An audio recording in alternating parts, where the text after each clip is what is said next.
Bonjour à tous, salut les pirates, j'espère que vous allez bien parce que moi ça va bien. Aujourd'hui je vais vous parler d'un sujet qui concerne beaucoup de personnes qui vivent un moment difficile dans sa vie de couple, hein. C'est comment faire sortir son conjoint de son silence radio, et ça tombe bien parce que c'est la formation de la semaine et vous l'avez en descriptif de cette vidéo d'ailleurs, la formation de la semaine parmi les 130 formations. Et vous avez évidemment, et vous l'avez compris, et si vous aimez ça, demain soir, vendredi à 19 h, comme tous les vendredis, le live, vous pourrez me poser toutes les questions sur la formation Silence Radio, mais d'autres aussi, et vous pourrez évidemment boire l'apéro entre pirates, et ça c'est bon. Donc comment faire sortir son conjoint du silence radio? Vous voyez au début de la crise, il ne veut pas vous répondre, il n'est pas bien, vous l'avez peut-être trop saoulé parce que vous étiez des pirates au début, eh bien vous allez pouvoir finalement comprendre dans cette formation comment rétro-pédaler et avoir à nouveau une relation qui fonctionne bien. Cette situation que vous n'aimez pas, c'est la situation où votre conjoint ne vous donne plus aucun signe de vie. C'est vous qu'il fallait que vous devez appeler régulièrement et il vous répond à peine ou il vous dit oui, il veut bien parler avec toi, mais on ne parle que des enfants. Alors, hein, vous voyez, c'est quand le conjoint est mal dans sa peau et qu'il ne vous donne plus signe de vie et que finalement c'est très dur. Alors je sais qu'il y a des coachs qui vous incitent à faire ça avec dans votre couple, hein, de dire à votre conjoint à un moment donné quand vous n'êtes pas content de bouder. Moi je ne suis pas favorable parce que vous allez voir que dans le cerveau ça ne fonctionne pas comme vous l'espérez. Donc comment réagir face au comportement quand votre conjoint vous ghoste, quand votre conjoint ne vous répond plus, quand votre conjoint ne prend plus les décisions de parler avec vous, comment renouer le dialogue, comment relancer la flamme? Eh bien c'est possible, hein, on va le voir cette semaine dans la formation, comment faire sortir son conjoint du silence radio. Donc évidemment dans la formation, et aujourd'hui aussi, je vais vous donner quelques conseils sur le fonctionnement du cerveau et des émotions pendant les neurosciences, et vous allez comprendre pourquoi finalement votre conjoint agit ainsi et pourquoi votre conjoint finalement ne veut pas encore revenir vers vous, on va le dire comme ça. Bruno, on se calme. Donc, la première chose à faire, c'est de comprendre pourquoi votre ex vous ignore, hein, qu'est-ce qui se passe dans sa tête, quelles sont ses motivations, quelles sont ses peurs. Il y a plusieurs raisons qui peuvent expliquer ce silence radio de votre conjoint, et je vais vous donner dans cette vidéo les trois principales. La première raison, effectivement, c'est que votre conjoint est en pleine crise existentielle. Si votre conjoint est en pleine crise existentielle, ça veut dire qu'il se pose des questions sur le sens de sa vie, sur ses choix, sur ses envies justement, et votre conjoint, il ou elle, a besoin de faire le point sur lui-même, de se retrouver, de se réinventer. Si vous l'appelez trop souvent, il ou elle n'a pas le temps de faire ce travail. C'est comme si votre ex était dans un labyrinthe intérieur et qu'il cherchait la sortie. Dans ce cas, le silence radio, c'est une façon de se protéger du monde extérieur, de se concentrer sur soi, de faire le tri de ses émotions. C'est une période de transition qui peut être déclenchée par un événement marquant, hein, comme un changement professionnel, un drame familial, quelqu'un qui tombe malade autour de soi, etc. La deuxième raison, qui peut être d'ailleurs concomitante à la crise existentielle, c'est que votre conjoint est blessé ou déçu de la relation que vous avez eue. Peut-être que vous avez commis des erreurs quand vous étiez un bébé pirate, quand vous n'aviez pas encore fait le pack starter. Peut-être que vous avez été à un moment donné infidèle, peut-être violent, peut-être que vous êtes négligent, que vous êtes concentré sur votre boulot et pas sur votre conjoint. Peut-être que vous n'avez pas su répondre à tous ses besoins, à ses attentes, à ses désirs, et peut-être que vous n'avez pas su communiquer et comprendre. Dans ce cas, le silence radio, finalement, est une façon de se venger, de vous faire souffrir à votre tour, de vous montrer qu'il ou elle, maintenant, n'a plus besoin de vous. C'est une forme de rancune, c'est une forme de maladie, finalement, consciente ou inconsciente. On veut vous faire payer ce que vous avez fait. Vous m'avez fait trop souffrir, tu as pensé trop à toi et maintenant je veux me venger. La troisième raison, c'est que votre conjoint veut peut-être passer à autre chose. Il croit qu'il vous aime plus. Pour l'instant, il a eu tellement de souffrance avec vous qu'il pense que c'est mort. Donc, il a certainement, s'il a le silence radio très important, rencontré quelqu'un d'autre, ce fameux pansement, et effectivement, il a besoin de profiter de sa liberté jusqu'à ce qu'il se jusqu'à ce qu'il comprenne que vous allez lui manquer. Peut-être que finalement votre conjoint pense qu'il n'a plus de sentiments pour vous, peut-être qu'il ne voit plus d'avenir avec vous parce que vous l'avez trop saoulé entre guillemets de son point de vue, et peut-être qu'il ne veut simplement plus avoir de relation avec qui que ce soit. Dans ce cas, le silence radio, c'est une façon peu élégante certes, mais de couper les ponts, de mettre de la distance avec vous parce que votre conjoint croit que finalement, il a besoin de se détacher émotionnellement parce que vous n'êtes plus l'homme ou la femme de sa vie. C'est une forme d'indifférence qui peut être réelle ou qui peut être feinte. Donc vous voyez que le silence radio de votre partenaire peut avoir des origines différentes, qu'il faut essayer d'identifier et les trois raisons, parmi les trois raisons, ce qui est juste ou ce qui est faux, et vous allez adapter du coup votre stratégie. Dans la formation de cette semaine, je vous indique plusieurs stratégies pour sortir effectivement de ce silence radio. Attention tout de même, il ne faut pas tomber dans le piège de vouloir absolument savoir tout ce qui se passe dans la tête de votre conjoint. Cela peut vous rendre obsédé, paranoïaque, vous pouvez être lourd, vous pouvez être lourde, vous pouvez être dépendant, et cela peut vous pousser à commettre des erreurs fatales comme le harcèlement. Je vous interdis de harceler votre conjoint. Si vous harcelez votre conjoint, il y a des chances que ça ne puisse pas se faire. Donc vous êtes dans la mesure, il n'y a pas de silence radio. De l'autre côté, vous communiquez à votre conjoint sans harceler. Alors qu'est-ce que ça veut dire éviter le harcèlement de votre conjoint? C'est bien réfléchir sur ce que vous avez à faire et à ce que, comment dirais-je, à voir quand c'est que vous êtes harcelant et quand vous ne l'êtes pas. Donc vous allez voir que parfois la mesure est assez fine. Alors pour moi, le harcèlement, c'est le fait de bombarder de messages, d'appels, de mails, de visites, de gros cadeaux. C'est le fait de suivre votre conjoint ou de le faire suivre, de l'espionner, de mettre, vous savez, des caméras ou des petits, je sais pas comment ça, des GPS qui surveillent où va votre conjoint. C'est le fait de lui demander des explications, c'est le fait d'exiger des excuses, c'est le fait de demander des promesses. Et là, vous allez saouler votre conjoint, surtout s'il est en crise. Le harcèlement, ça peut être aussi le fait de ne pas respecter son choix, son espace, son silence. Votre conjoint est dame aujourd'hui, laissez-lui du silence. Pourquoi il faut éviter le harcèlement? Bien parce que d'abord c'est interdit, mais aussi parce que c'est contre-productif, parce que c'est nuisible et parce que c'est dangereux. Et je vais vous expliquer pourquoi. Pourquoi le harcèlement est-il contre-productif? Bien, c'est parce que votre harcèlement, je t'appelle, va amener l'inverse de ce que vous espérez, comme le silence radio que vous mettez en place suite à des mauvais conseils, va vous amener l'inverse de ce que vous espérez. Au lieu de faire revenir le conjoint vers vous, vous allez le faire fuir encore plus. Quand vous faites un silence radio, c'est pareil, au lieu de faire revenir votre conjoint, vous vous éloignez parce qu'il y a trop de manque. Alors je vous donne un exemple. Une métaphore qui m'est venue dans un coaching justement, vous adorez votre boulanger, mais votre boulanger est fermé. Tous les jours, vous y allez, votre boulanger est fermé. Vous l'adorez, vous êtes attaché à lui. Mais au bout de 15 jours, il est toujours fermé. Et vous y allez, il ne vous répond pas. Vous tapez, il ne répond pas. Il n'y a plus de boulanger. Qu'est-ce que vous allez faire au bout de 15 jours? Eh bien, vous allez certainement regarder vers une autre boulangerie. Vous dites au moins en attendant, je ne sais pas. Donc si vous faites un silence radio, si chaque fois que votre conjoint vous appelle et que vous ne répondez pas, au bout d'un moment, il va aller voir ailleurs. C'est ce qui arrive aux personnes qui sont déçues du silence radio. Vous allez être ni dans le silence radio, donc j'appelle plus jamais mon conjoint, et je ne suis pas non plus dans le harcèlement pour montrer mon désespoir. Le silence radio et le harcèlement sont des façons de montrer le désespoir. Votre conjoint est désespéré et c'est pour ça qu'il a créé un silence radio. Donc au lieu de donner envie à votre conjoint de vous parler, vous allez plutôt lui donner envie de vous ignorer, de vous fuir.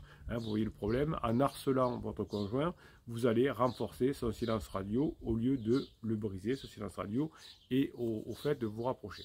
Effectivement, le silence radio est nuisible parce que cela va vous faire du mal à vous-même. Même quand vous faites vous-même le silence radio par rapport à votre conjoint, vous faites du mal parce que vous avez envie d'être léger, de discuter, de rigoler avec votre conjoint et on vous impose de ne pas le contacter. Donc en harcelant votre ex, en harcelant votre conjoint, vous allez vous mettre dans un état de stress, dans un moment d'angoisse et de frustration qui va faire que votre conjoint va le ressentir et le harcèlement va faire que votre conjoint va s'éloigner. Si vous maintenez le harcèlement, vous allez avoir le contraire de ce que vous voulez, donc vous allez perdre votre estime de vous, votre confiance et votre dignité, et vous allez vous enfermer dans une spirale négative qui va affecter votre santé physique et votre santé mentale. Et là, aïe aïe aïe, par les neurones miroirs, je file les chocottes à mon conjoint qui s'éloigne encore plus. Donc vous allez vous couper du monde réel, vous allez vous couper de vos amis, vous allez vous couper de vos proches, parce que à force de parler que de dépendance affective et que de votre conjoint, ça va vous saouler. Effectivement, troisième point, le silence radio, c'est dangereux, parce que ça peut avoir des conséquences graves. En harcelant votre conjoint, vous allez peut-être le pousser ou la pousser à agir violemment, à vous insulter, à vous menacer, à vous frapper, à porter plainte contre vous, à demander une ordonnance de protection, pourquoi pas, à vous faire interdire d'approche, ça peut arriver, il y a des juges qui ordonnent ça, et vous allez peut-être le ou la pousser à se mettre en danger lui-même ou elle-même, à se mutiler, à se droguer, à se suicider, à se jeter dans les bras d'un pansement de façon plus sérieuse. Donc vous voyez à quel point c'est sérieux le harcèlement, hein. Vous allez oublier ça, et en harcelant votre conjoint, vous allez mettre en péril votre relation et aussi votre vie tout court, entre guillemets, parce que vous pouvez avoir des ennuis avec la justice. Hein. Donc le harcèlement, c'est quelque chose qui ne fonctionne pas, même quand votre conjoint est en silence radio, ou même d'ailleurs, ça marche d'autant moins que votre conjoint est en silence radio. Donc vous avez bien compris qu'il faut absolument éviter le harcèlement de votre conjoint, mais alors qu'est-ce que vous allez devoir faire pour reprendre contact avec lui ou avec elle? Eh bien, c'est ce que je vous explique en détail dans les 2h30 de formation que vous retrouvez en descriptif de cette vidéo parmi les 130 formations qui existent. Alors, la troisième chose à faire, évidemment, c'est de reprendre contact avec votre ex, et je vous apprends dans la formation à le faire, mais vous avez des règles à respecter, vous ne pouvez pas le faire n'importe comment. Il y a des délais, il y a des principes, tout ça je vais vous l'expliquer en détail dans la formation. Je vais vous donner quand même 2-3 billes pour vous préparer à mettre en application ensuite la formation. Le premier conseil, c'est de respecter la durée d'un silence radio. Qu'est-ce que ça veut dire? Ça veut dire qu'il ne faut pas y aller trop vite, et il faut attendre, tout en étant léger, tout en donnant envie à votre conjoint, que votre conjoint soit à nouveau prêt ou prête à vous parler. Plus vous êtes allé loin dans votre harcèlement, plus vous avez été un bébé pirate, plus vous avez été maladroit, plus ce sera long. Alors comment savoir ça? Vous verrez tout ça en détail dans la formation, mais vous allez observer son comportement, et si votre conjoint ne vous donne aucun signe de vie, c'est que pour l'instant il n'est pas prêt ou n'est pas prête. Vous allez avoir dans la formation des tips pour attiser la curiosité de votre conjoint, mais si ça ne prend pas, c'est que votre conjoint n'est pas encore prêt. Donc il ne faut pas confondre d'ailleurs un signe d'intérêt et un signe de politesse. C'est pas parce que votre conjoint vous souhaite votre joyeux anniversaire qu'il veut absolument se remettre avec vous immédiatement. C'est peut-être juste une marque de respect, de courtoisie. Il faut être surtout attentif au contenu du message, au ton employé, au moment choisi, pour déterminer si effectivement c'est vraiment un signe d'intérêt ou pas. Sinon ça ne fonctionne pas et vous risquez de vous planter. Le deuxième conseil que je veux développer dans la formation aussi, c'est de respecter le mode de contact que vous allez établir avec votre conjoint. Qu'est-ce que ça veut dire? Vous savez que je suis contre les SMS, les textos, etc. Mais si au départ, votre conjoint ne veut parler que par texto, vous pouvez envoyer 2 ou 3 textos, mais pas plus. Vous voyez, vous vous adaptez. Si votre conjoint vous demande de ne pas l'appeler cette semaine, peut-être que vous ne fonctionnez que par des audios, par exemple. Ou s'il ne veut pas vous voir cette semaine, vous ne faites que du téléphone. Donc vous allez être court, précis, sans être trop vague ni trop insistant, et toujours léger dans les premiers retours après le silence radio. Donc vous n'allez pas lui dire des choses qui vont le mettre mal à l'aise, qui va culpabiliser, qui va blesser. Vous allez plutôt choisir un moyen de communication sympa comme le téléphone, éviter la lettre, le mail ou le SMS. Mais bon, si vous n'avez que le SMS, n'allez pas au mail. Mais au SMS, si vous n'avez pas d'autre solution, vous pouvez le prendre. Donc choisissez aussi le moment opportun. Peut-être que le matin, ce n'est pas le moment pour échanger parce que votre conjoint est très occupé. Peut-être que le soir, ce n'est pas le bon moment parce qu'il s'occupe des enfants ou il est à dépassement. Donc choisissez un moment où vous êtes à peu près sûr que votre conjoint va être un peu tranquille, vous le connaissez depuis des années, vous choisissez un message positif, un message léger, un message original qui va attirer, ça je vous apprends à le faire dans la formation, l'attention, susciter la curiosité, provoquer une réaction. Hein. Vous pouvez évidemment faire dans la légèreté, vous n'êtes pas obligé d'envoyer une blague de Toto. Et vous allez aussi respecter le rythme du contact de votre conjoint, parce que si votre conjoint ne veut pas vous appeler 3 fois par jour et que vous l'appelez 3 fois par jour ou 4 fois par jour, ça va pas fonctionner. Donc vous allez y aller progressivement, sans brusquer les choses. Vous allez passer du silence radio tranquille ou à une discussion on va dire épisodique, et puis qui va devenir de plus en plus régulière. Il est formellement interdit de passer du silence radio au harcèlement, évidemment. Surtout si c'est sur une courte période. Donc ne passez pas la distance finalement de la proximité de la grande distance à la proximité. Ne passez pas de l'indifférence à l'amour en peu de temps. Il faut y aller plutôt par étapes. Hein. La formation sur l'effet cumulé ou les étapes par étapes va beaucoup vous aider dans ce thème-là. Vous allez respecter le temps de votre ex en respectant ses réponses, en respectant ses envies. Par exemple, si vous n'allez pas lui envoyer 10 messages par jour si votre conjoint ne vous en envoie qu'un.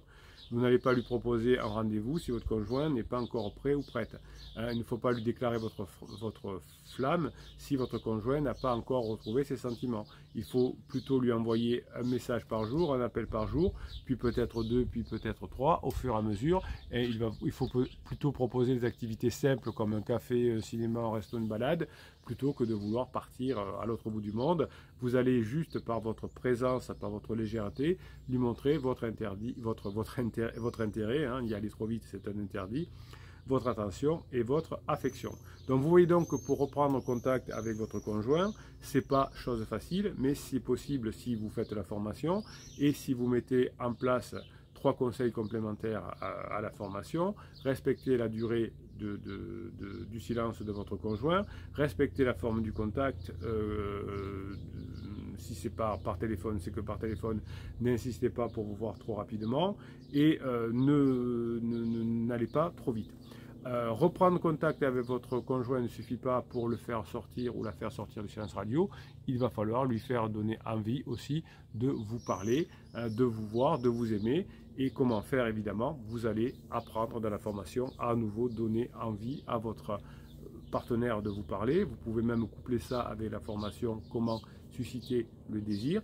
Hein. C'est vous donner envie à votre partenaire de vous parler, c'est correspondre à ses besoins, c'est lui donner envie de vous voir, de vous toucher et plus tard de vous embrasser, voire de faire l'amour.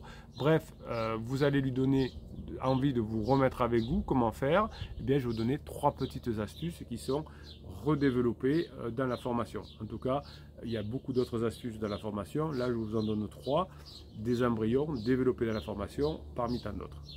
Donc la première astuce, c'est d'utiliser ce que j'appelle le principe du contraste. Qu'est-ce que c'est le principe du contraste? C'est le fait de créer une différence marquante entre 2 situations, entre 2 images, entre 2 comportements. Cela va provoquer cet effet de surprise chez votre partenaire qui va attirer son attention et susciter la curiosité. Par exemple, vous pouvez lui montrer que vous avez changé depuis la rupture, que vous avez évolué positivement, que vous avez réalisé des projets, que vous avez pris soin de vous. Donc le contraste entre ce que vous étiez avant et ce que vous êtes aujourd'hui. Vous pouvez lui montrer que maintenant vous êtes différent, que vous avez une nouvelle façon de faire, que votre conjoint, ce qu'il pensait de vous, ben, ça n'existe plus. Ce que votre conjoint vous reprochait ou vous attendait, elle ne le voit plus ou il ne le voit plus chez vous chaque fois que vous parlez. Donc vous pouvez vous montrer que vous êtes différent ou différente des autres personnes qu'il fréquente, que Pansement finalement n'est pas si bien. Vous allez être comparé à Pansement s'il y a Pansement. Et donc en créant ce contraste, vous allez intriguer votre conjoint qui va vouloir en savoir plus sur vous, qui va vouloir découvrir ce qui a changé chez vous et qui va vouloir tester ce qui est différent pour vous. Vous allez être testé. Donc vous voyez, si vous-même vous suivez l'idée de faire un silence radio pour votre conjoint, vous ne pourrez pas bénéficier de cet effet de contraste que je vous apprends à faire dans cette vidéo.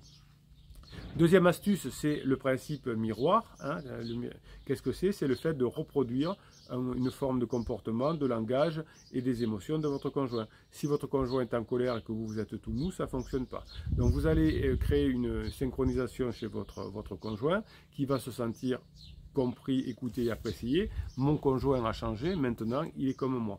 Vous pouvez lui parler sur le même ton, avec les mêmes mots, avec les mêmes expressions, lui parler de ses passions, vous pouvez lui sourire quand il ou elle sourit, lui faire un clin d'œil quand vous avez quelque chose qui vous rapproche ou quand il vous fait un clin d'œil. Vous pouvez toucher le bras quand vous êtes en train de rire. Vous voyez, vous faites à peu près des choses en miroir. Et en créant ce miroir, vous allez rassurer votre conjoint qui va se sentir plus proche de vous et qui va se sentir en confiance avec vous et se sentir à nouveau attiré par vous, parce que c'est bien de reprendre contact, mais si votre conjoint ne voit pas que vous avez changé, si vous ne vous faites pas tirer, ça va être compliqué. Hein. Bruno se calme. Le principe du manque est intéressant aussi. Évidemment, si vous êtes trop proche, si vous saoulez trop votre conjoint, eh bien ça ne va pas fonctionner. Si vous savez créer de temps en temps un petit manque, c'est-à-dire que d'habitude vous appelez tous les jours, ben là vous sautez un jour, vous allez voir un petit sentiment de frustration, un petit moment de privation, et ça marche. Donc ne faites pas un gros manque de silence radio pendant 6 mois comme on vous conseille, c'est un peu trop bourrin, hein. Faites-le par parcimonie, hein. De temps en temps vous changez un petit peu, vous éloignez à peine un petit peu, vous revenez en étant encore plus fort, et vous allez faire comprendre finalement que vous êtes finalement quelqu'un qui compte pour votre conjoint, parce que vous lui faites passer des bons moments. Alors évitez le truc boulette du type gros truc avec les sabots, je te rends jaloux, je te montre que je suis pas acquis, je crois que je suis trop acquis. Vous voyez ces gros trucs là, les gros sabots, vous évitez, hein. Récupérer son conjoint c'est possible, mais ça demande une certaine finesse, hein. Ne faites pas des gros trucs trop bruyants. Oui, vous pouvez créer une forme de manque, évidemment, hein, ça va stimuler, ça va conquérir, ça va impressionner, ça va séduire, mais n'en faites pas trop. Donc vous voyez que vous pouvez donner envie à votre conjoint en lui parlant, en faisant vivre des bons moments, ce n'est pas chose impossible. Vous allez utiliser le principe du contraste par rapport à d'autres personnes, par rapport à ce que j'étais avant. Le miroir, finalement, fonctionne pareil. Et je ne suis pas trop lourd, j'ai un principe de manque. Mais attention, donnez envie à votre conjoint de vous parler. Ne garantit pas qu'il va sortir tout de suite du silence radio. Il faut être patient, il faut être persévérant, il faut être positif, hein, des qualités de gagnant, des qualités de combattant, car le silence radio peut durer malheureusement longtemps, et même s'il dure 15 jours, ça peut être très longtemps, et il faut finalement attendre que votre conjoint accepte de se dépasser, accepte de se respecter, vous accepte et revienne avec vous.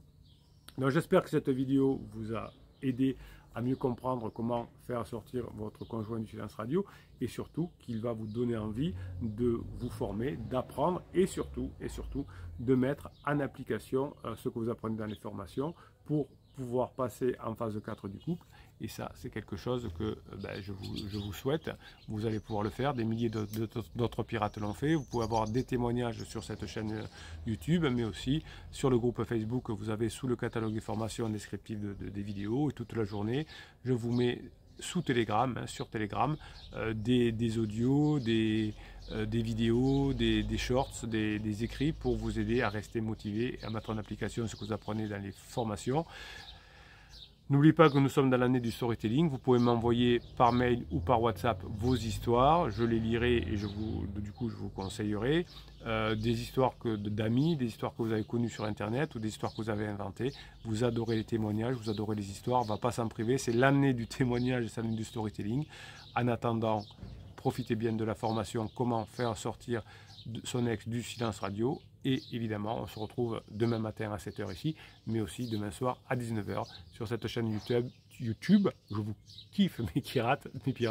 Passez la journée que vous méritez.